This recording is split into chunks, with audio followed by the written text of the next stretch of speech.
vCatchup. My name's Craig Waters, and I just want to introduce a very special guest that we have today. I'd like to introduce yourself. Hi, I'm Vaughn Stewart. I'm the Director of Cloud Computing Solutions at NetApp. Craig, thanks for having me. Thanks, Vaughn. Yeah, thanks for being here today. I really appreciate it. Look, I've got a few questions. I've got about 5 or 6 questions I've got lined up, and we'll go through some of those. And I noticed you've got your book today as well, so I'd like to spend a bit of time talking about that too. So, okay, we'll shoot straight into it. So the first question is really about vForum and about your experiences in vForum, and why you're attending this year. So this is actually my first vForum that I've attended. Okay, yeah. I've obviously supported a number of vMugs as well as a number of VMworld events globally for, well, basically since their inception. However, this being my first vForum, the reason that I made the trip to Sydney is that what we find within NetApp's customer base is that the most advanced adoption of virtualization and cloud computing technologies is done within ANZ. And so it's actually critical for me to come out here and touch base with our customers, share with them what we're doing and hearing what they are, how they are applying that technology today and what they need from us in the future. If I don't make it to ANZ, I fall behind the curve. That's interesting, yeah. There's a few people who've been saying similar comments, so it's good to hear. It's good to be in the ANZ at the moment. Yeah, that's right. It's a good place to be. Yeah. So look, I wanted to ask as well. Like, I had the chance to go to VMware for the first time this year, and I had a great time. It was amazing. I don't know why I've never been before. For you, what was the most exciting announcement at VMworld? And what was there a single piece of technology? I know it's hard to do a single one, but was there a single piece of technology that really stood out and grabbed you, captured you? I don't think it's necessarily a single piece of technology. I think it's more the initiative, the unveiling of the software-defined data center, right? Moving the ball forward, right? The evolution of virtualization and cloud computing to start to shift the way that the customers view hardware resources as really means to scale, right, from a storage perspective, right? I can look at storage from needing capacity or performance, but that consumption is very different than the actual asset itself. So leveraging advanced software technologies so that the consumption can be more granular, more cost-effective, more agile in powering applications and the cloud. I think that software-defined data center really resonates with what we NetApp do in our storage technologies, and so glad to see it come and be announced and be a significant initiative for all the vendors. Okay, cool, that's great. Look, we've been really fortunate in the past. Obviously, I'm the leader of the Melbourne vMug, and we've been really fortunate in the past because you've actually come and presented for us, and we appreciate your support. It's really good, yeah. Can you tell me about your supporting the VMware user group and what it means to you personally? Sure. I have participated in a number of the annual conferences for the VMware user groups throughout the States. Yeah. When I travel abroad, I tend to not necessarily make the conferences, but every now and then have the privilege to drop into one of the meetings, such as you and I did in March of this year. Yeah, and we were very appreciative of that. Yeah, that was actually a great venue. And for me, I'm very lucky in the perspective of I have a role that helps influence the decisions that we make in terms of our products relative to our cloud partners, and I needed to have that input from the customer base and the experts who are consuming this technology, understand the value it provides, understand where it stops, and have suggestions on how to advance the technology and/or solutions. So it does mean a lot to me to attend all the VMware events, even if it includes the user groups. Yeah, okay. Including the user groups. Yeah. And hopefully we can see you again next year. Like maybe we can have you down at the Melbourne vMug as well. Yeah. You know what? If I'm lucky enough to get a ticket for Cisco Live next March, I think we could do a repeat. You heard it here first, yeah. So, I've got you now, so yeah, cool. Hey, look, I've been asking this question to everybody, you kind of touched on it a little bit there as well, what is your opinion of the software-defined data center, and how does it compare to cloud? I've been coining the phrase to people saying, software-defined data center is really, it's the IT professional version of cloud, it's cloud for IT professionals kind of thing, and so, what's your opinion on it? And also, how do you think it's going to affect the ecosystem that we've got right now? Obviously, VMware's done some great stuff around the compute space, and this is now going to push into the storage and the networking areas. Like with the acquisition of Nicira and stuff like that. How do you think that's going to affect that ecosystem? And so I agree with you that software-defined data center is not cloud computing. I think cloud computing is a business objective to focus on the delivery of services to end users. I think historically IT has been about managing systems and less about the providing of services to end users. I think cloud computing allows a greater sense of agility as well as economics in delivering those services. Also opens up a whole new means to adopt services at a more rapid pace. Software-defined data center is the empowerment of some of those technologies, and as we kind of stated a few moments back, right, helps you to evolve how the consumption of your resources are used in the delivery of these services. So at NetApp, I provide an infrastructure device, a storage device, and historically you configured hypervisors to access physical storage devices. With the release of our clustered data on tap, you can no longer connect the hypervisor directly to a storage array.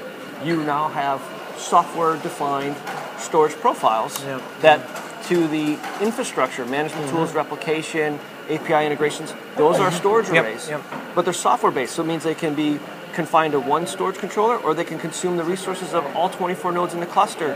This means I have the same advantages in providing storage services as what I have with a virtual machine running in vSphere. So, NetApp, NetApp isn't sitting idle. We're doing for storage what VMware did for compute, and that's just one example of many.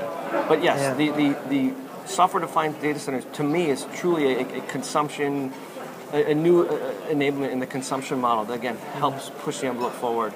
Because you guys are in quite a unique situation, really, aren't you? Because you've got a single operating system, if you like, for all your arrays, regardless of what model, regardless of what, it's the same software. There's and you guys, I think, have really pioneered the whole, the snapshotting functionality.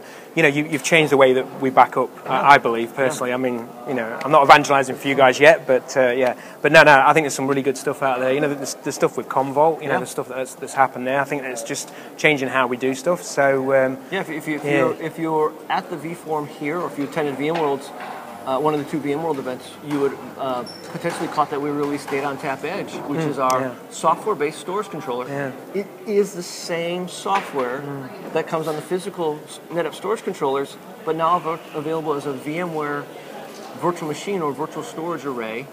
You load it into vSphere. You manage it with all the NetApp management tools. Has the same API integrations, whether they're in vCenter, vCloud Director, vSphere. It's just another NetApp array, and now that helps you to extend the solutions that you can architect, possibly pushing a vSphere solution into a form factor that doesn't require a storage array, right? I comment some of this on my blog about some of the things that are happening, like in the military space and whatnot. Just fantastic enablement of technologies. But so probably example number 2 of a software-defined data center, right? And the VSA is supported in production, isn't it? Absolutely, yes. I think that's a very important thing to say. While we're giving away an evaluation edition, understand that this is a fully licensed, fully featured, fully supported a product that you can purchase. It's data on tap. Our value is data management that's very agile and intelligent, that plumbs very well underneath VMware and vSphere. Right, we are designed to handle that growth that's occurring in everyone's data center around the data capacity, whether it's cloning it, analyzing it, backing it up. That's our strength, and it plumbs very well with VMware. The number of copies of your data, right? That's a good one, that is. Hey, look. So next question is just around. Tell us about your home lab. Do you get your hands on the tools? That's the question. So 2-part question, right? So do I get hands on? I don't get hands on as much as I'd like to anymore. Hopefully that trend will be able to reverse. But when I do need hands-on, I unfortunately don't have a home lab, and I do get to leverage the labs that are built by a number of the experts within NetApp. So I really need to thank guys like Julian Cates, Chris Wells, and Nick Howell, who opened their labs up to me so that I can play around it. And hopefully these are names that you're all familiar with because you follow them on Twitter or read their blogs. I'll make sure there's some titles talking about who they are and stuff. So that's good.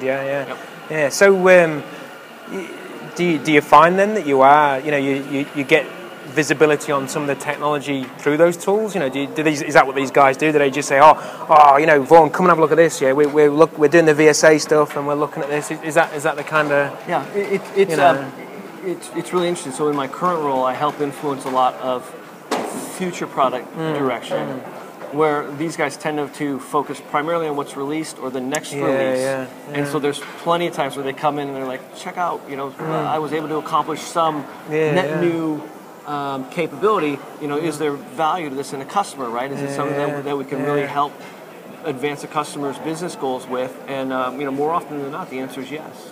NetApp's known for being a factory of innovation. We've been recognized as such through Forbes, and it really comes through our DNA when you look at just how open the engineering environments are.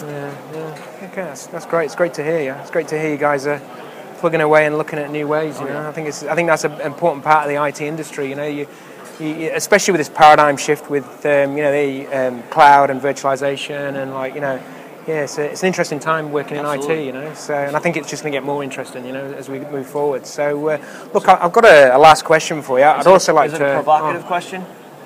The last question is always. It's been a provocative question for everybody so far, so it'll be the same for you. So I'm on the hot seat. Everybody, this is the hot set. This is the hot set. There's no NDAs here or anything like that, though. So I had it with some of the community guys. I had. Alistair Cook earlier on asking about the vBrown bag, and I don't know, have you heard of the Autolab at all? You ever heard of that? Yeah. So that's like a scripted method of deploying a vSphere solution. And I think this is again some of the goodness that's come out of the software-defined data center and the whole. Because we're abstracted away from the hardware, it means I can run a lab on a single compute server. I don't need a storage array. I don't need. Do you know what I mean? I don't need all that. In my home lab, I can have a single x86 server and run the whole shebang, the whole product suite. So, but look, I really wanted to ask you about the future of SAN and NAS. It's a big loaded question. They all are. So, there's been a lot of disruption recently around DAS technologies. There's been a few things about. I'm not going to name any names or anything, but do you think? And do you think the time for dedicated storage arrays are coming to an end? Is software becoming the new hardware? I mean.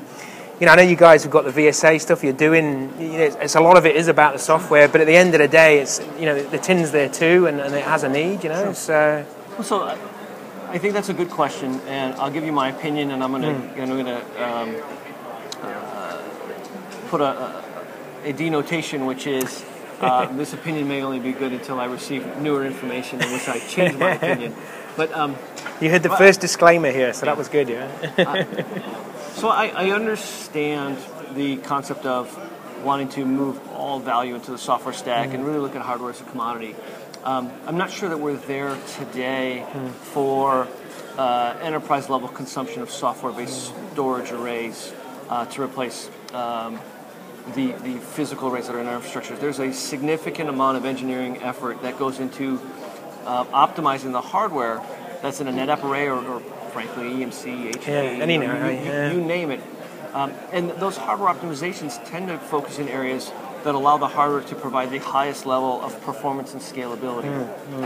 So I'm not sure that that's available today. I think, as we've explained in some of the earlier questions, right, we've got a significant investment and always have in being a very software-focused device with a considerate amount of effort driving towards providing data management value in the applications stack as well as storage efficiencies, etc. So you can argue, is software mean it's only defined as something I can download and run on generic hardware, or is software sometimes contained in a hardware device that enables the functionality?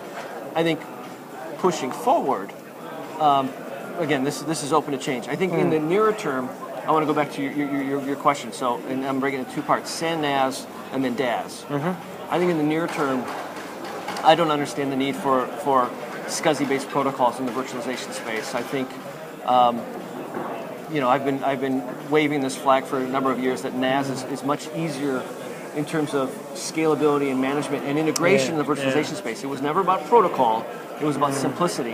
And I think I've proven this out. Whether I look at Gartner, IDC, or Forrester Research, all of them are predicting by 2015 and 2016 NAS overtakes SAN in terms of market share for virtualization. I think there's other analysts that are working on similar reports today. I think if you look at VMware or the hypervisor vendors, right? So Citrix has stated that NAS is better for virtual desktop. Microsoft with SMB3 probably has the most advanced storage protocol for connecting to virtual machines with copy offloads and VSS integrations and intelligent path management and routing. I think if you look on the Rev and the adoption of parallel NFS, again, all NAS derivatives. So you come back in the VMware space. You know, when VMware put out the vStorage APIs for array integration, the first wave was all SAN-based. And I think the market really read it wrong. They thought that was an endorsement of SAN. And frankly, I'll stand by my position, which is I think it was enhancements needed in SAN to try to get it closer to NAS, because NAS, frankly, was just simpler and easier to scale. And the second wave of vStorage APIs for array integration introduced NAS, but that wasn't it either. As you look at how VMware has brought those APIs into the application space, VMware View or VMware vCloud Director, notice the vStorage APIs in that space are NAS only. So going back to my premise, NAS is always simpler to integrate, particularly into a workflow or an application than SAN is. And so I think as we move forward in like vMVols, when we get into more object-oriented type of storage, NAS has always provided this construct. You know, vMVols is going to help advance that construct even further in future versions of vSphere. But I think SAN is just, I don't understand SAN in the virtualization space. Going back to the DAS question, I can build a software-based DAS array today. You know, and there's technologies coming down that pipe, whether I look at, technologies from OpenStack or Microsoft or future releases from VMware. The argument is, or the compelling business cost is, direct attached storage is one-tenth the cost of a shared storage platform. And I think that's solely acquisition costs and not usable capacity, right? And I think a little bit of marketing is going on here, which is most of those storage, or not most, all those storage technologies require 3 copies for production environment. So I really don't have a 1 to 10 argument in terms of cost. I now have a 1 to 3, and you add in some advanced technology like NetApp where we guarantee a 50% storage savings for virtualization, and often our customer average is around 65%. I take 1 to 3 now to 1 to 5. For that 50% difference in price, I can justify that between integrations, scalability, enhancements, right, driving business processes forward. So not saying that we won't have all software-based arrays in the future. I think they're going to start on the low end. I think they're going to start on long-term archive. You know, we've looked at this technology. You know, we may enter that space at some point in time, but I don't think for production data sets that, software-based SANs that convert DAS to SAN are going to be the norm within the next 3 or 5 years. I don't think that's the case. I think you hit a good point there, with the archive, because I think long-term data retention is a real big problem right now, because we're producing so much and we don't actually know what we're doing with it. And we don't delete. We produce, we analyze, we archive. So I think that's going to be coming to a head. That kind of. That's a very interesting point. Sorry if I got a little long-winded there. No, it's great, mate. This is all about you guys, coming in and telling your piece and telling us your view on these things. So I really appreciate it. Look, so tell us about the book. Yeah. So on the segueing from my view. For this past August, I should say, at VMworld, Mike Schlesinger and I co-authored a book called "Virtualization Changes Everything." And the long story short on the book is, we had run through a time frame where customers were virtualizing their infrastructure but not changing their storage technologies. Considering SAN as being the best means of connectivity and RAID 5 being the best form of data protection, and yet customers were running into problems around storage costs, storage backup, storage performance. And we basically just started adopting this moniker, which was, Mr. Customer, virtualization changes everything, right? The server layer has changed, the storage layer has to change. And so Mike and I wrote the book. We were lucky enough to have a foreword and an introduction provided to us by Duncan Epping and Stephen Herod, Dr. Stephen Herod, CTO of VMware, and of course everyone knows Duncan. I don't need to state his credentials. And basically what we want to do is introduce cloud architects to the world of storage with cloud computing, how the architecture has changed and how they need to look at storage differently. We then follow up that introductory with about 10 business case scenarios that we look at what the objective is, take a fair look at the storage technologies in the marketplace, and make recommendations around how to tackle those challenges. It is by no means a vendor-specific book. It is open to the industry. We are complementary to technologies from every storage vendor, some startups, some of the large incumbents, and you know what? Hopefully some of you will be interested enough to download it on Amazon. It's simply $9.99 if you read on Kindle, and for anyone who does download it, I would be in your debt if you'd leave a review after review it. Whether to get it's some feedback, positive or whether you want some, to be critical. Please. I advocate for everyone to kind of reevaluate how they look at the data center, because the rate of technology and the advancements are coming such a rampant pace that if you don't start looking at things holistically, you're going to miss out on opportunities.